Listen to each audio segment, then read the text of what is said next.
Well, well, well. Hello, Facebook. Robert Kugler coming at you here live.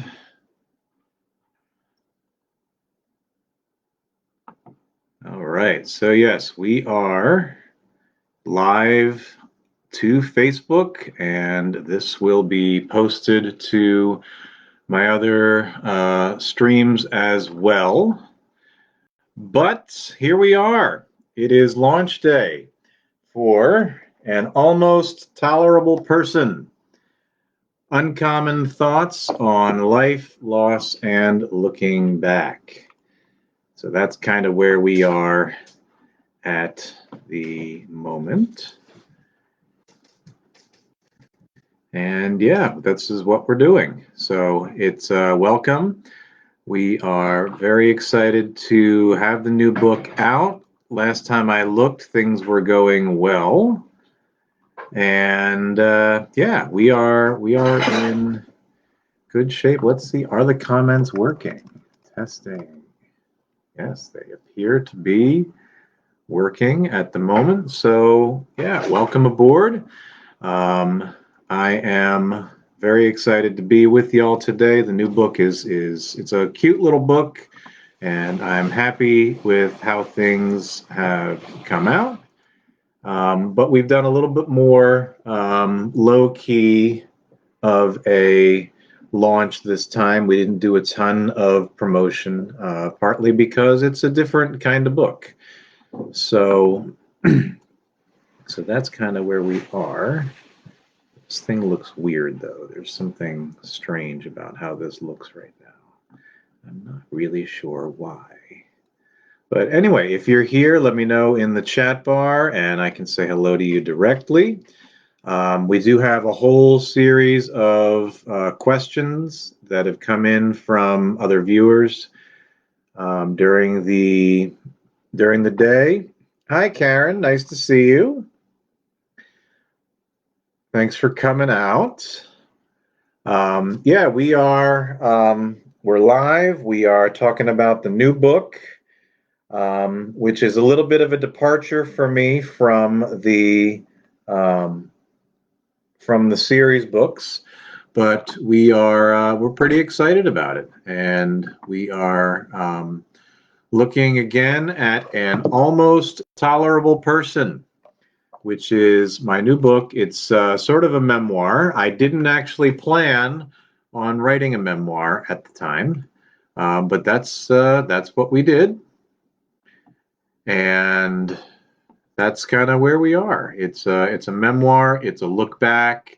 It's a look not only back at my own personal history, but I also tried to put it through the lens of the pandemic as well. The whole first part of the book is really looking at what would my real formative years, like 8th grade to 12th grade, how would that have been affected had the pandemic happened at that time? So that's kind of the way that we're looking at things in general. So yeah, it was a pretty fun book to write. Not shockingly, the years that turned out to have been the most dynamically impacted are in fact the ones that are transition years. My 8th grade year and my 12th grade year, I think, when we did sort of the deep dive into that, that was really those were the years that were most significantly impacted by the pandemic, at least in the thought experiment that we created. So it was an interesting dynamic. It was an interesting look to take back at my own personal history as well. And the thing, if it gave me any kind of insight whatsoever, it gave me an insight that this is the kids that are going through this now, the young people in particular that are going through this and having their lives impacted by this pandemic, the moments that they're missing, the flashbulb memories that they're missing. they we don't really know what the impact of that's going to be, and we may never. It's just their life changed, and so those things were missed. Those graduation moments, those transitional moments, those end of year moments, those are all gone now, and that's that's a real challenge for that population, and it's certainly one that as we look forward to hopefully, fingers crossed, coming out of this thing at some point in time, it's really the sort of thing that I don't know that we'll ever really know. We'll never really know what that impact was. So that's really the whole. I mean, people were asking earlier today when I got questions from the mailing list. They asked, what's this book about? What is it? What's the story? And the story is it's me looking back at, on the one hand, the thought experiment of how would this have affected my own sort of development and the formative years of my own life. And then part two of the book is really sort of a deep dive into my own history of dealing with personal loss.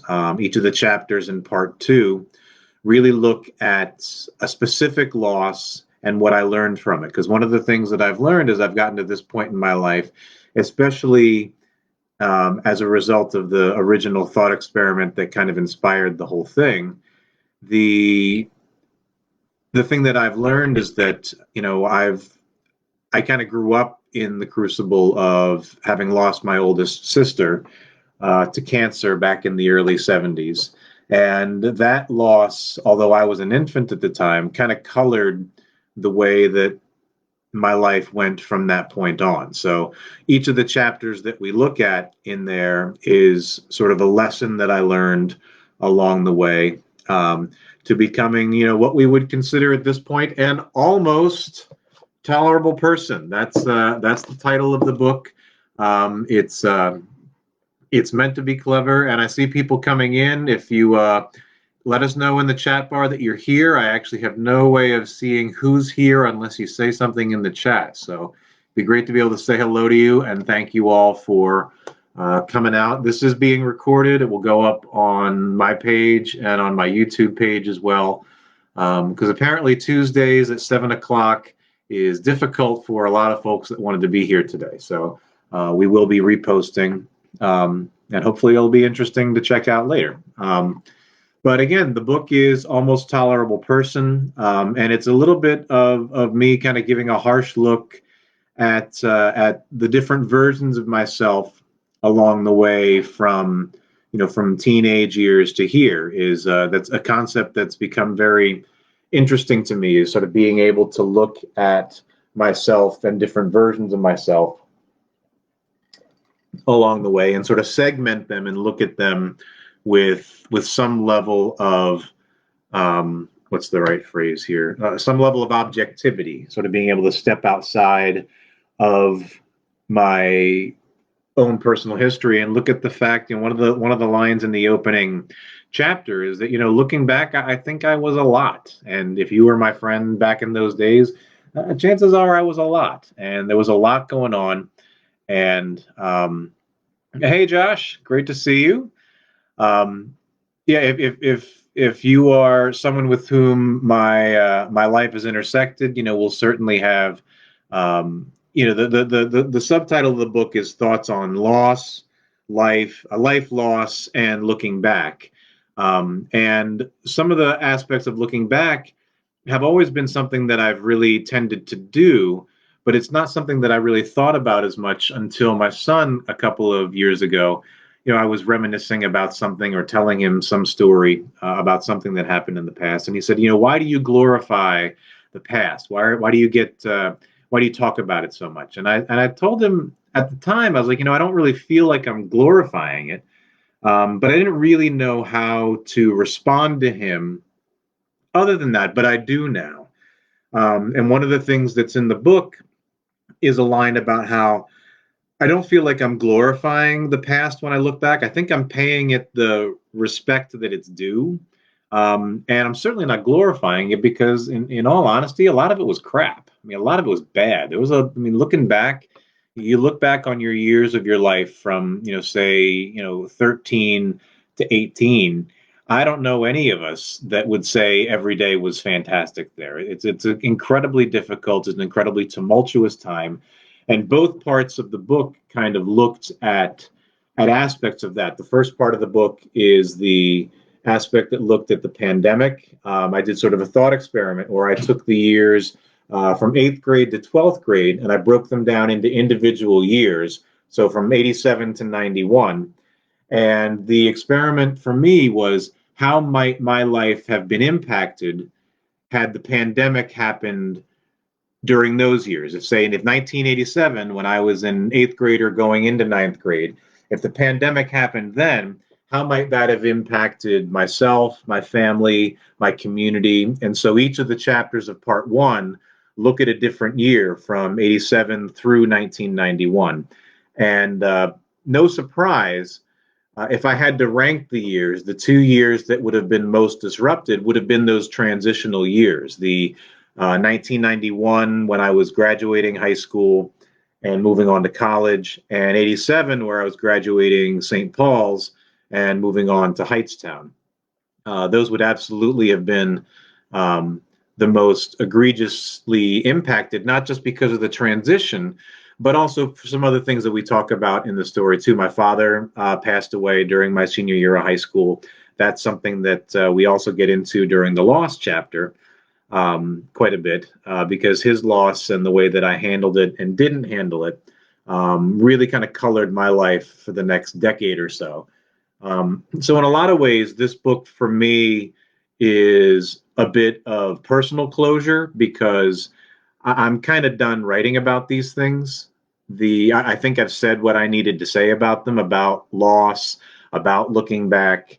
And for me, coming off having done the Avery and Angela series, the challenge for me was that I had spent 4 books writing in the headspace of an 18-year-old kid, through his voice. In those books, Avery is the narrator. And through all that, I kind of got stuck in that voice. And that, combined with some other projects I had going on, I decided to kind of shelve my next fiction project and focus on this instead, because I figured I really needed some time to try to figure out my own voice again. I needed sort of a course correction. So this book here, again, I did not set out with the intent to write a memoir.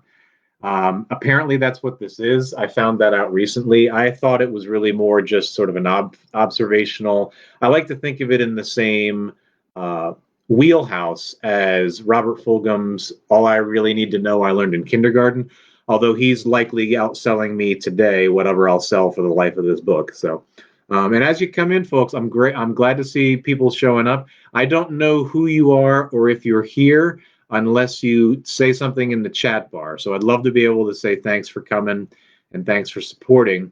But you got to make a comment so I can see who you are, because apparently I can't see who people are unless they comment. So I heard from Karen and Josh earlier. That's awesome.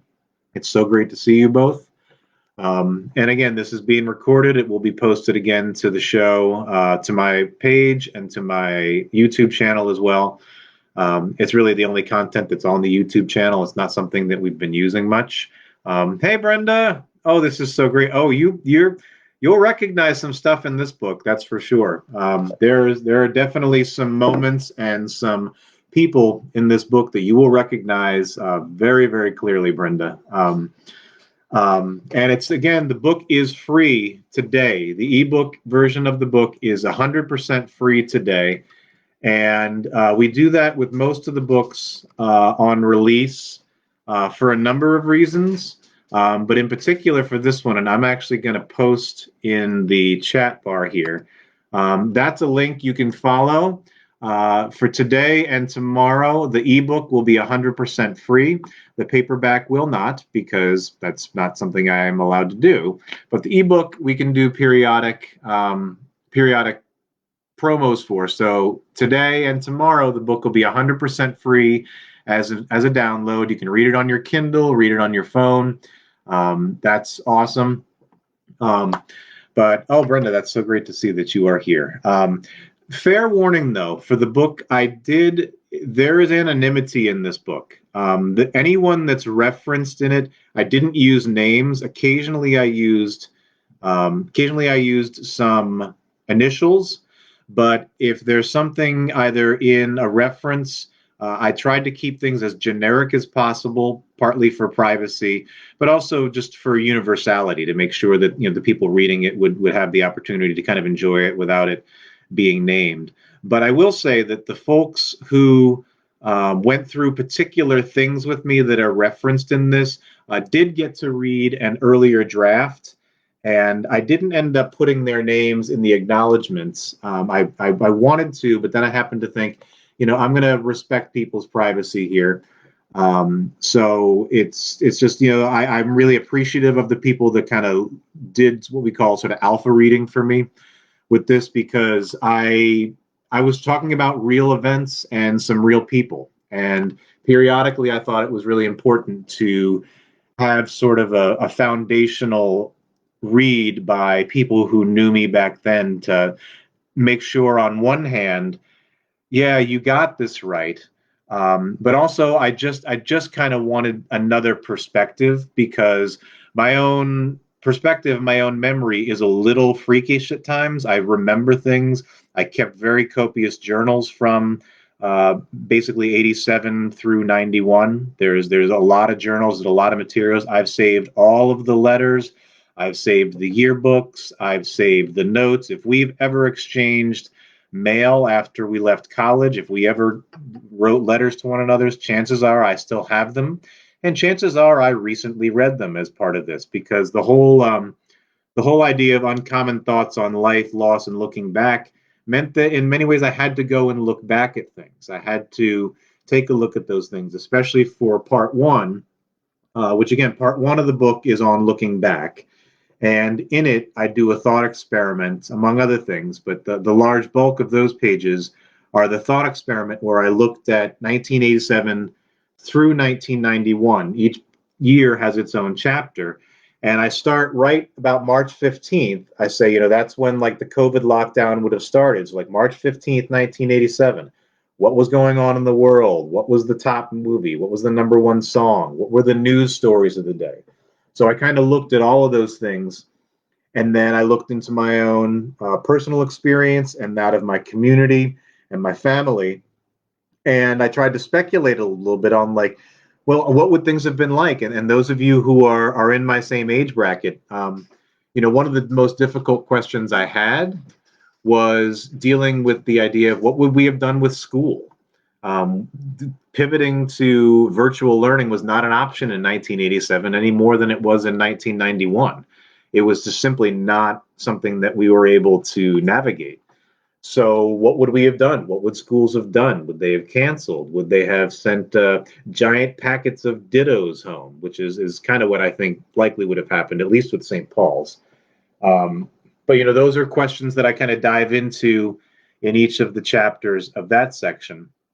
And then part two really looks at loss, at my own sort of personal experience dealing with the loss of my sister, Patricia, who died in the early 1970s of cancer, dealing with my father, of course, my mother, of course.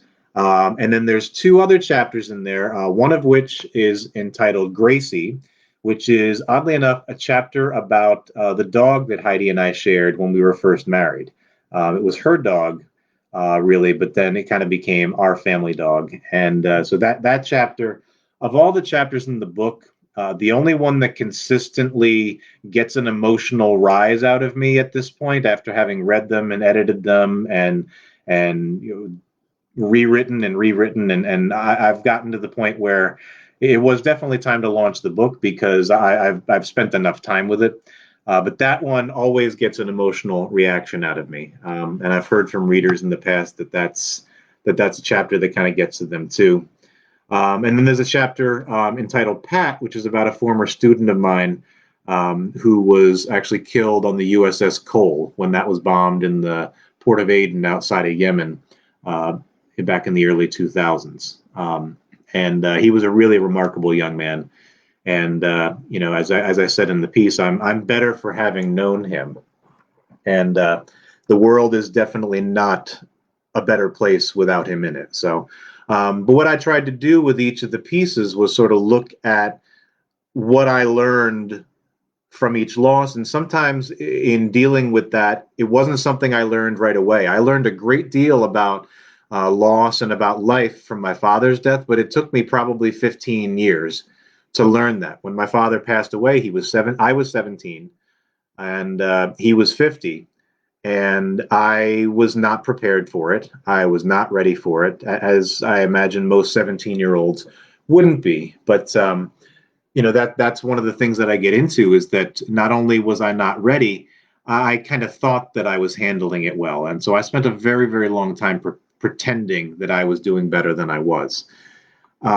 So again, as people come in and come out of the room, give me a little note in the chat bar there so I know that you're here. I see that there are bodies in the room, but I can't see who you are unless you say something in the chat bar.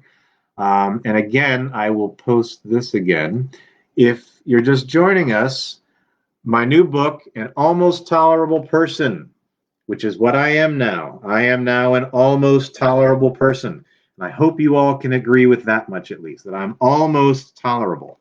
Uncommon Thoughts on Life, Loss, and Looking Back. The ebook is free today, and it is free tomorrow, and then it will jump back up to a whopping $1.99 for the ebook. So please take the opportunity, pick it up if you haven't.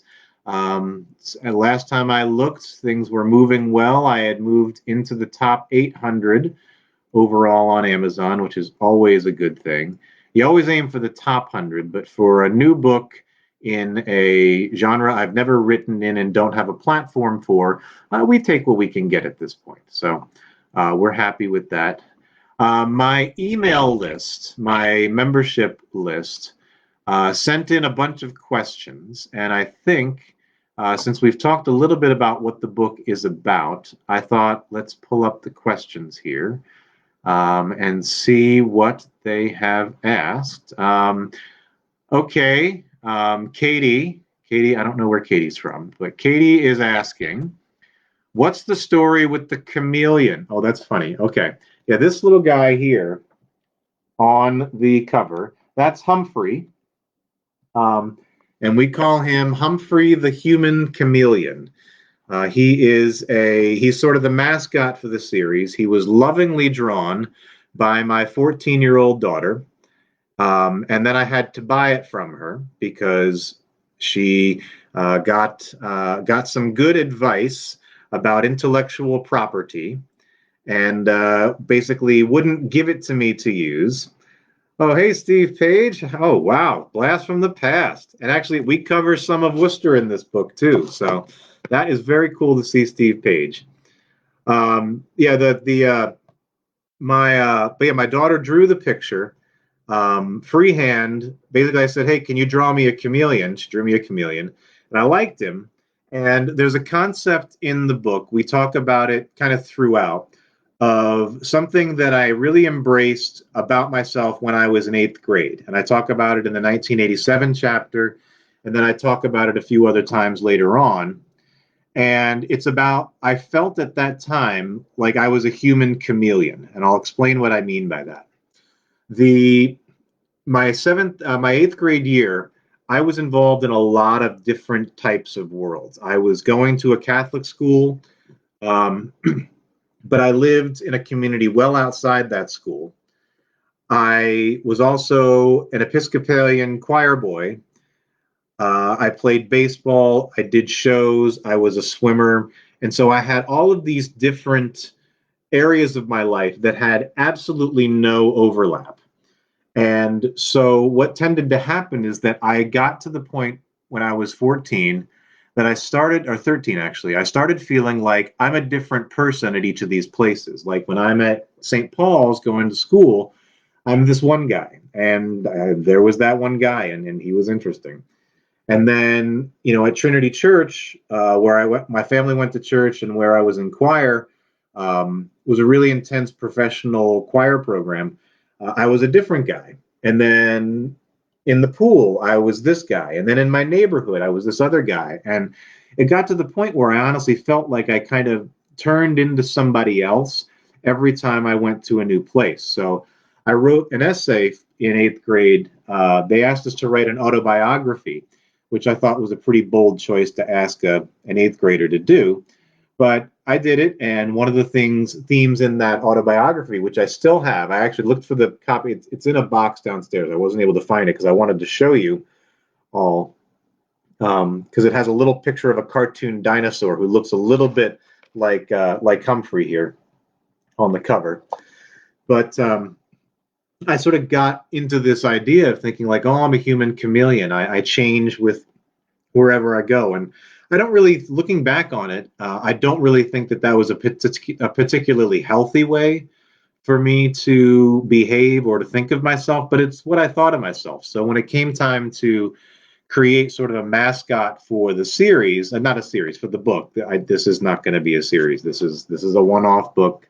I'm not doing a series. We did the series. The series is nope. Actually, the series happens to be right here. Yeah, we've got the series books. They are different than this book. So this is a one-off. This is in many ways. This is I mentioned this a little bit ago. Doing this book was kind of my course correction after writing the Avery and Angela series. Oh, thank you, Brenda. You are my new best friend. And like I said, I will really look forward, Brenda, to hearing your thoughts in particular on this because you knew me in through a lot of these years, so that will be interesting. And my hope, though, and one of the things I talk about in both the beginning of the book and at the end of the book is, talking about loss, talking about mistakes, talking about looking back on life. I am someone who's always sort of done that, and I'm always someone who's overthought it to a very, very difficult extreme. I overthink things. But in doing so, I remember things. And a lot of the details about this all came from my memory and came from something else. But one of the things I can tell you, it's a slight spoiler alert.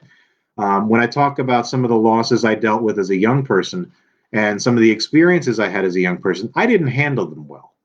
I did not do well. I probably needed help. I realized a few years back I was probably suffering from an undiagnosed anxiety disorder most of my life until we had a little panic attack incident that landed me in the hospital about 5, 6 years ago. But looking back on my time in St. Paul's and my time in Hightstown and even my time at Worcester, I can see now I was absolutely having panic attacks back then. I just didn't know what they were. I didn't know how to handle them. I didn't know anything. We just didn't. It wasn't something we talked about. It would be, oh, calm down. But looking back on it now, I realize that was something that I went through. And if one of the points that I make as well is, if kids weren't resilient, I wouldn't be here.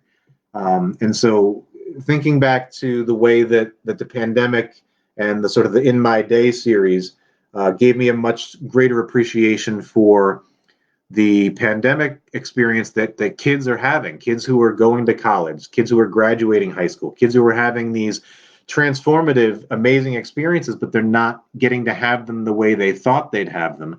We won't ever really know what they've lost as a result. And that, for me, was one of the most interesting things to look at. Because, for example, if the pandemic had happened in 1991, chances are I never go to Worcester. Chances are I never meet Steve Page, my friend from Worcester here. Chances are I never meet my wife.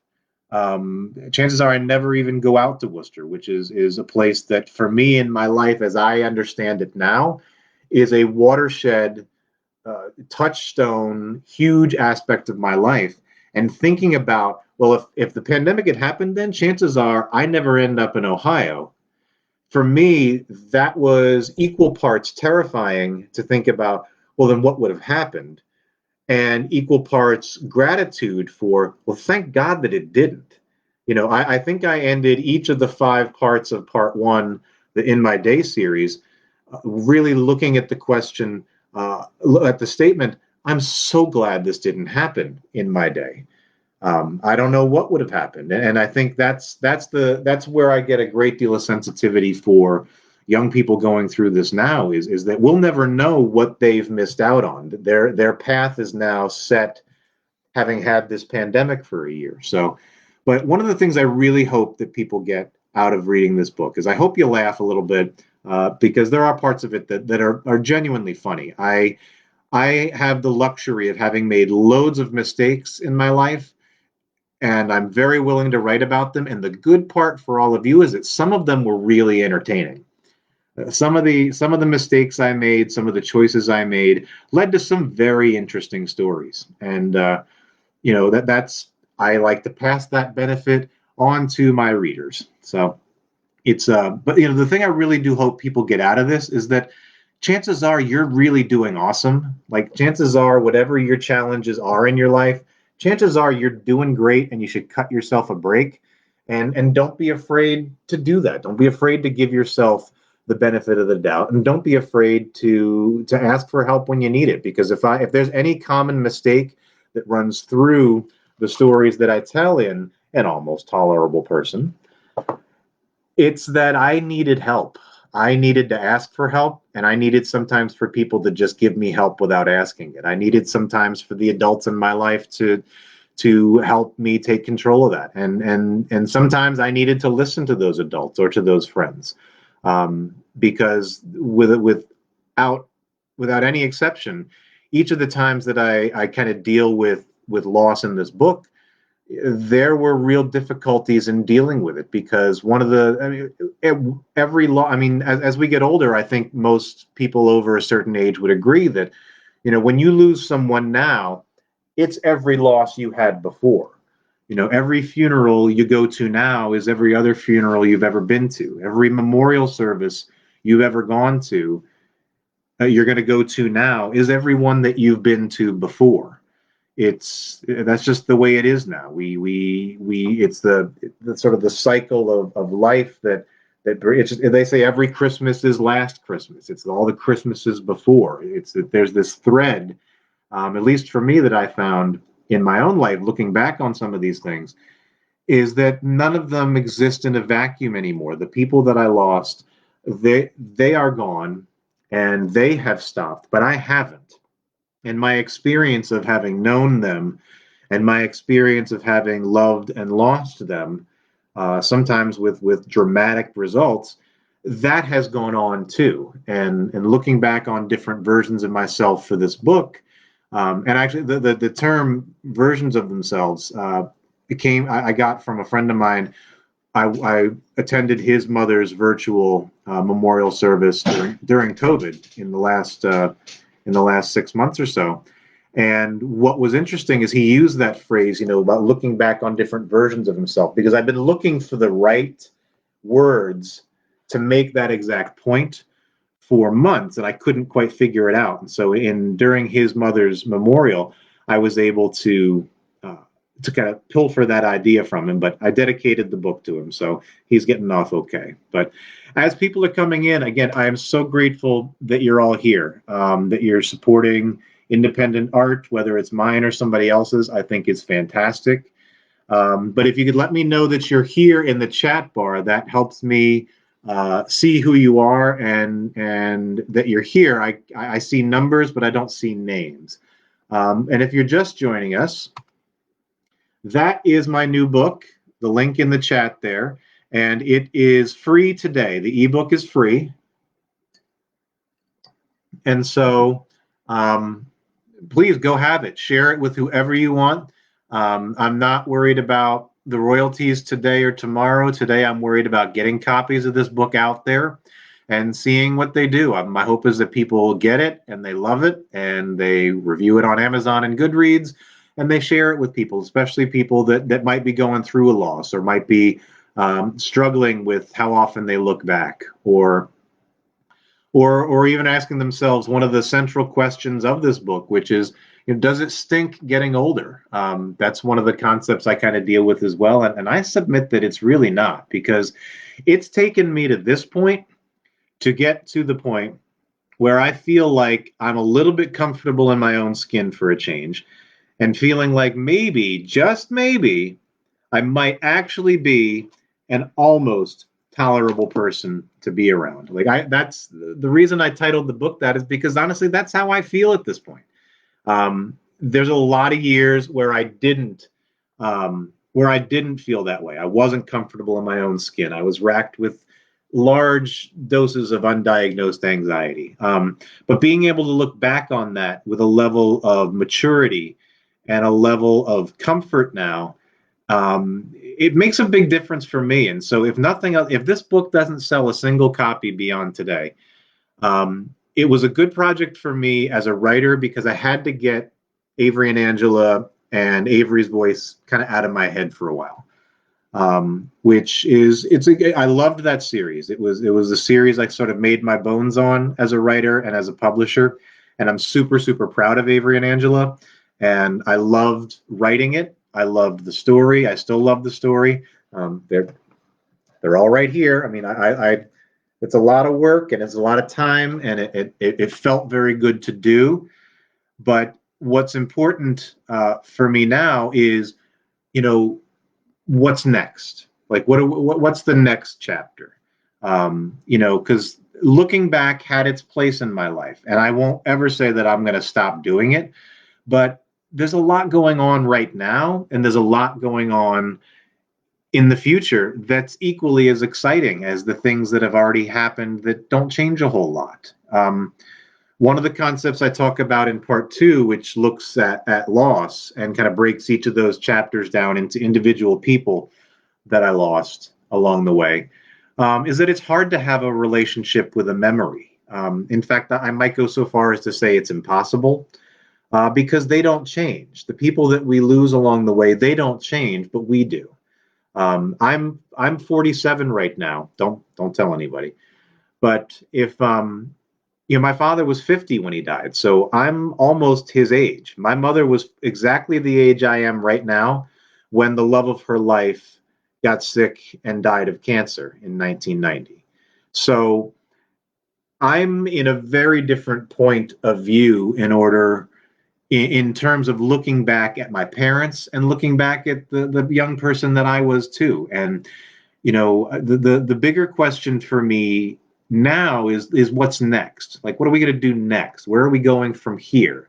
For me as a writer, I've got 2 novels in production right now that I'm hoping will get done this year. And oh, Randy, I am so glad that you are here. That is so awesome.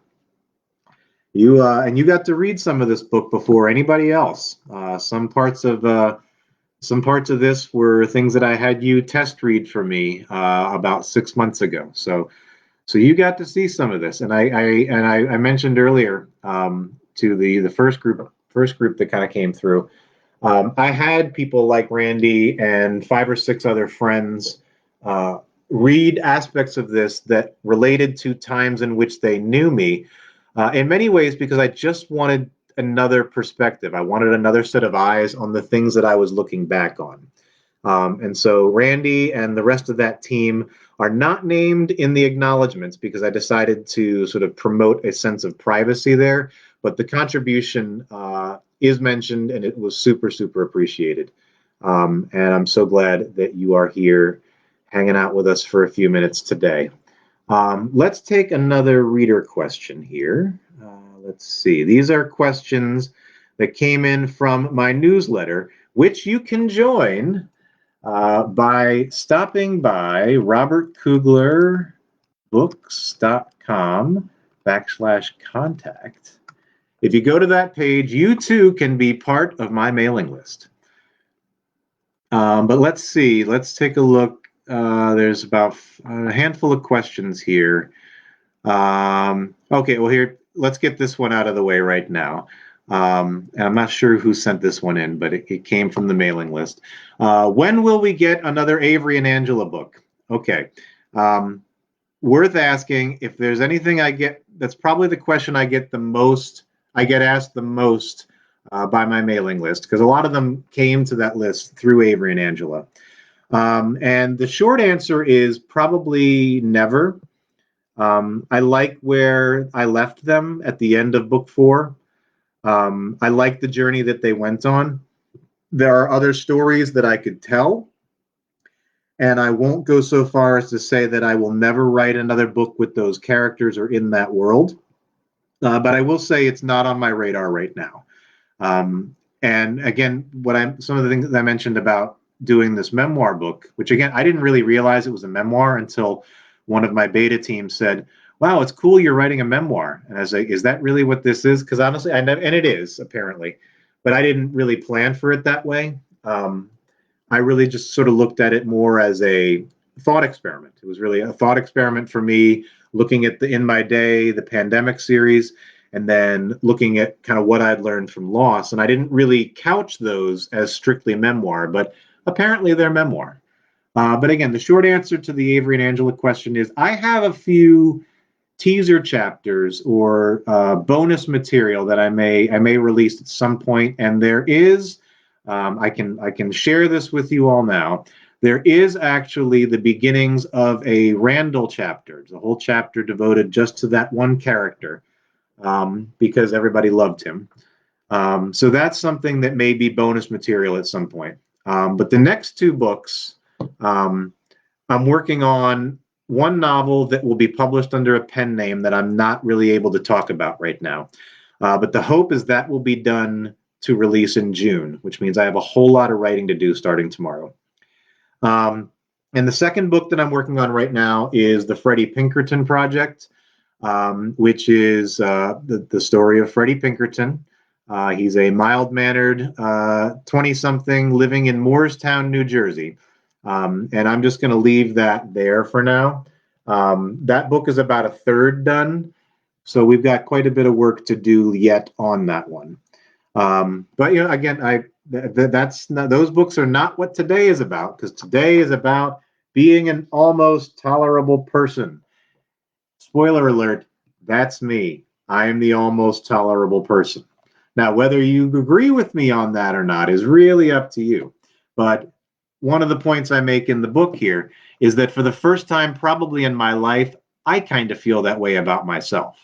So that to me had some real value in doing. So beyond just getting away from the voice that I needed to write in for Avery and Angela, it felt good to write in my own voice for a change. It reminded me of the years that I wrote the Aloha Cougs blog. Those were the years we were in Hawaii and our first few years here.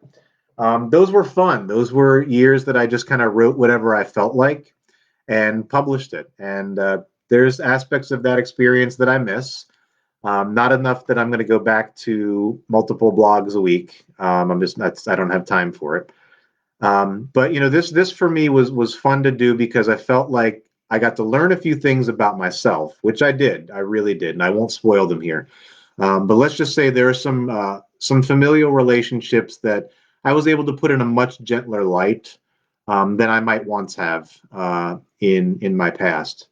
And I think maturity wears well in this book. I think there's some maturity here. I'm never going to grow up completely, of course, but I think there's a level of maturity that I developed as an adult, and then sort of really looked at in looking at both personal loss and on looking back and life in general. That I feel pretty good about where I am in my own skin now. And if you've known me along my life, that's news. That was news to me doing this book, that I was actually comfortable in my own skin for a change. That was actually news to me. But again, what I hope this book does is, for me personally, I'm hoping it's sort of turning a page on a lot of these topics for me. I hope that the people that read it laugh. I hope you laugh. I hope you get all the feels.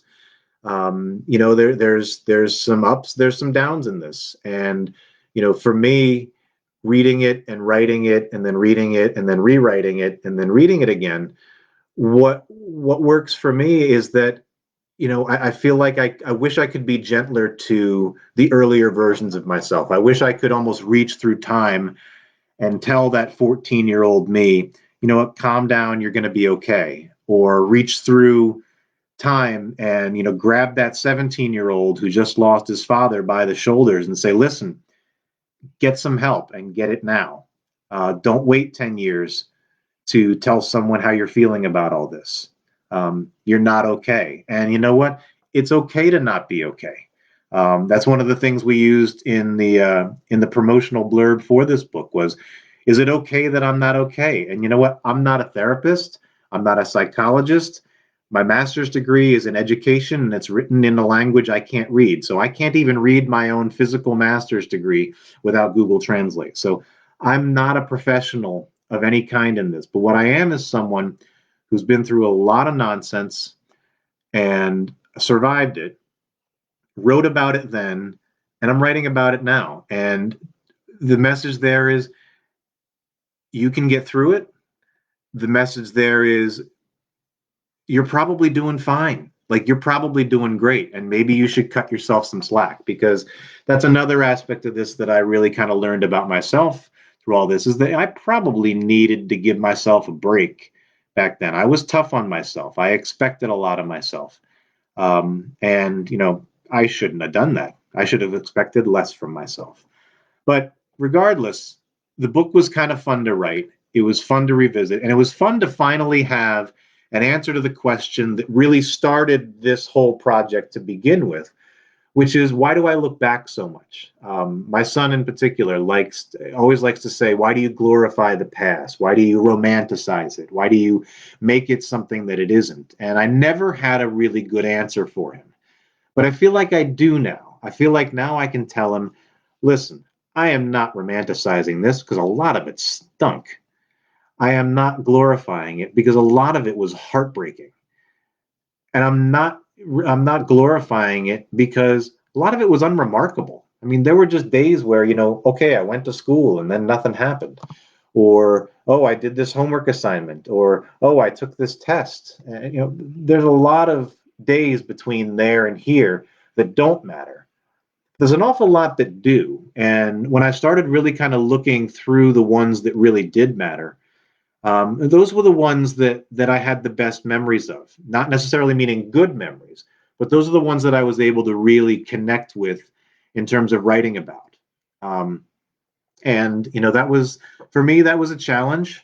It was a good challenge, and as a writer, for me, it pushed me in some ways, and it was me, you know, having to really be critical of myself as a writer, writing about myself as a person, and about my family as a person, and about my friends as a person.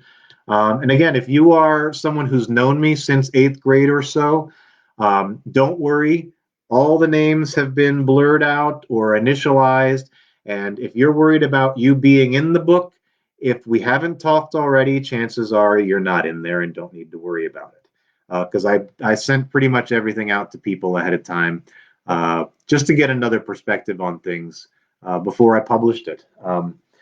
But you know, again, the book is An Almost Tolerable Person, and again, spoiler alert, that's me. The book is free today. There's a link right here. I posted again in the chat if you've come in late. And again, this whole thing is being recorded. It will be up on my author page. It will be up on my YouTube page. Pretty much the only thing on my YouTube page are events like this, because I have no other discernible useful content of a video variety at this point. So there's that. Um, but yeah, again, I mean, the book is out today. It is launched today. It's making its impact. It's free today. But tomorrow we get back to work on the next books, which will be novels. This will probably be maybe my first and only foray into memoir. But I really hope you like it. I hope that it's something that you enjoy reading. It's a thin little book. It's, you know, 100 paperbacks, like 180 pages, 190 pages. The words are big, and it was fun to do. I'm proud of the book. I'm also kind of glad that it's done. One of the things I talk about in my day series, which again is, I broke down the 5 years from eighth grade to 12th grade, and there's a chapter for each year on how my life and the life around me might have been different had the pandemic happened then. So that was a thought experiment I did. I started about a year ago, and I wrote it and tweaked it and worked on it some more. And the big lesson I got from doing that process is I don't ever want to do it again. It was in many ways heartbreaking. It was in many ways emotional, and it was interesting. I found it interesting, and I learned some things.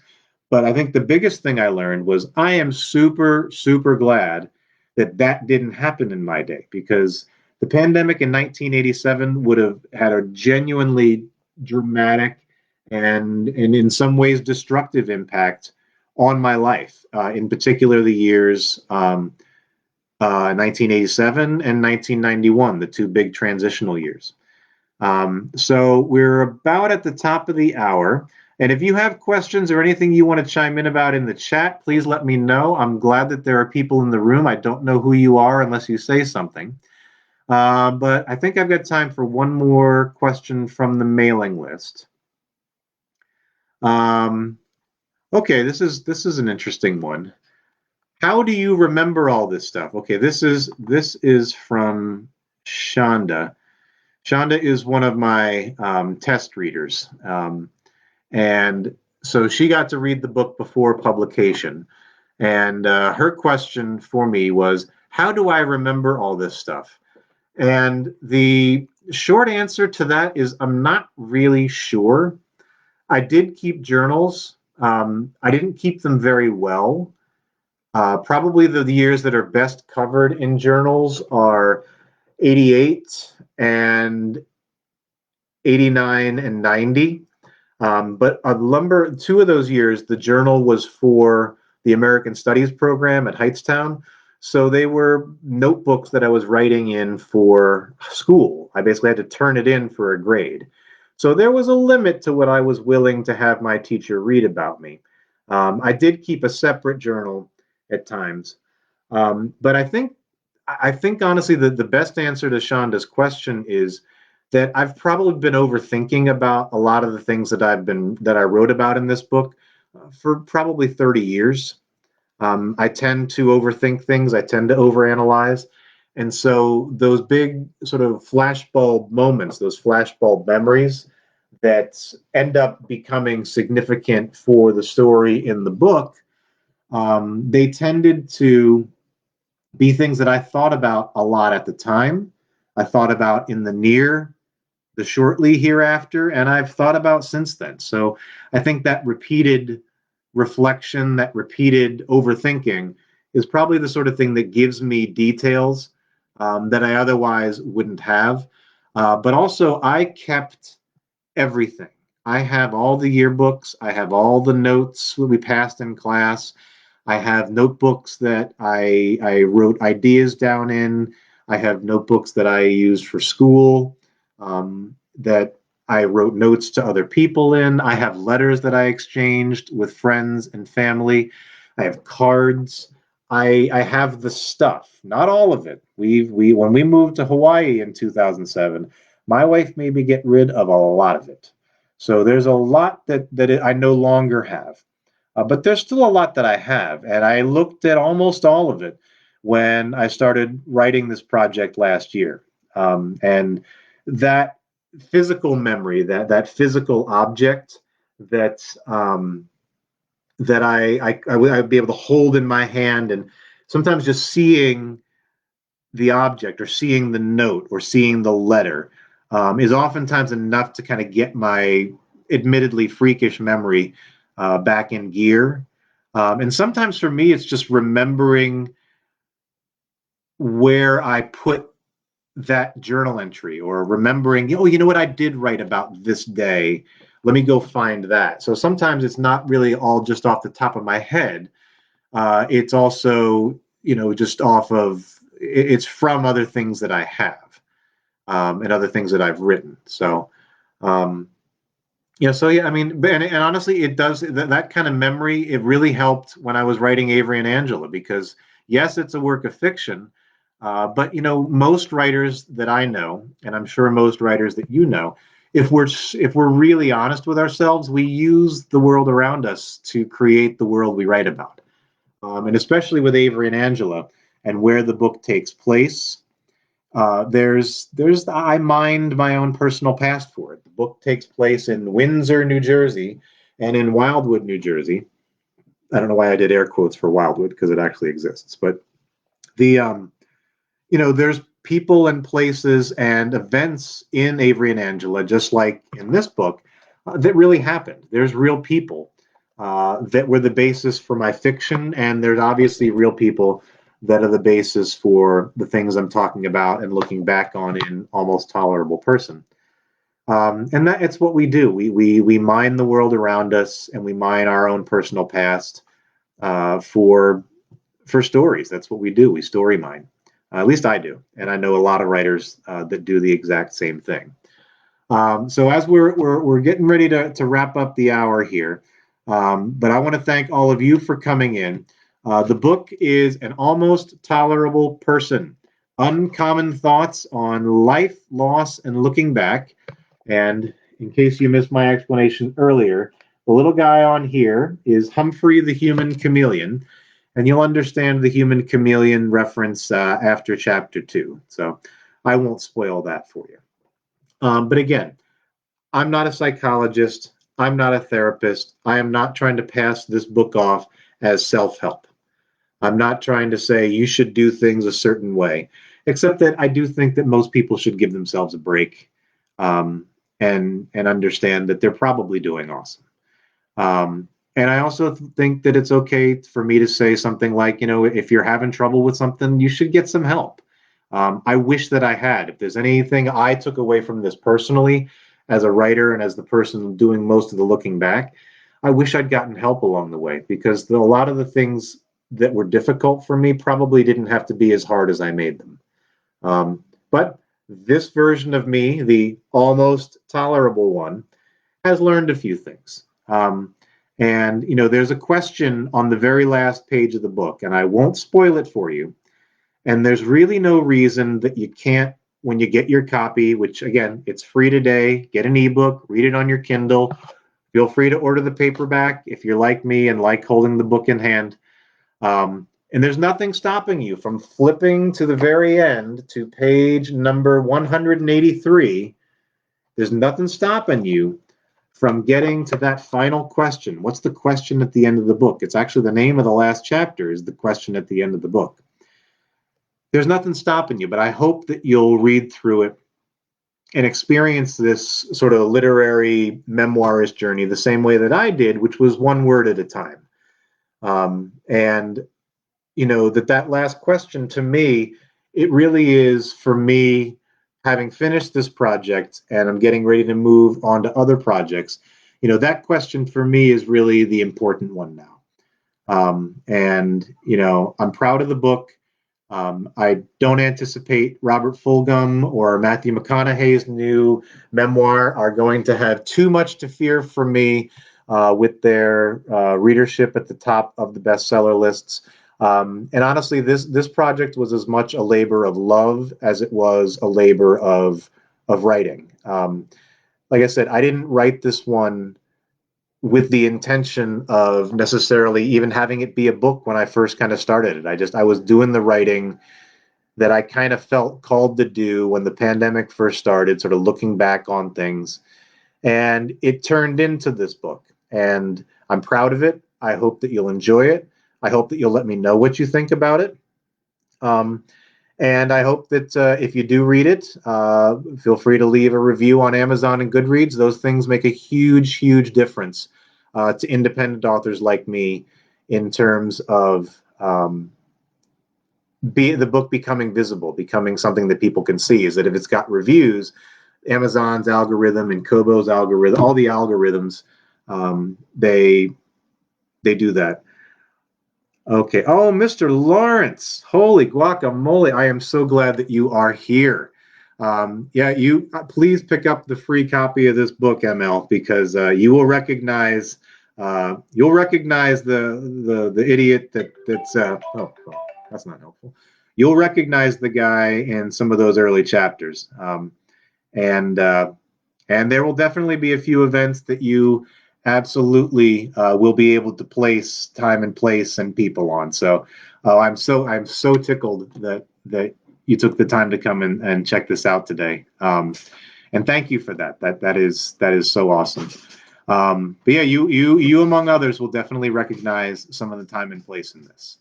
But yeah, as we wrap up the hour, again, I appreciate if you've taken the time to hang out with me for this time. I really do appreciate it. If you're watching a later viewing of this, either on my YouTube channel or on my author page, please feel free to reach out, Robert at robertkuglerbooks.com. You can join the mailing list on my website. The book, again, is An Almost Tolerable Person, Uncommon Thoughts on Life, Love, Life Loss, and Looking Back. There's the link one last time in the chat bar there. It's free today. It's free tomorrow. Share it with anyone you want. If you have anyone in your life that likes to read, you think that they might enjoy, a little jaunty look at those concepts. And again, there's some funny parts in this because, as I said, the nice thing about making a lot of really ridiculous mistakes is that they're at least entertaining to talk about. So please feel free, share this with anyone, share it with as widely as you like. It only helps the book at this point. And if you have been in the room and you haven't commented, please feel free to leave a note so that I know you were here. Otherwise, I won't know that you were here because it only has a number. It doesn't tell me that you personally were here. So again, the book, Almost Tolerable Person. And again, spoiler alert, I am the almost tolerable person. That's me. So hopefully you agree that I'm almost tolerable. If not, feel free to reach out at robertkuglerbooks.com. But again, thank you for coming in tonight. This will be posted as a replay within the hour. My love to all of you. Stay safe, stay healthy, and big things are coming. So let's just keep looking forward and asking, what's next? Have a great night, everybody. Thank you for coming.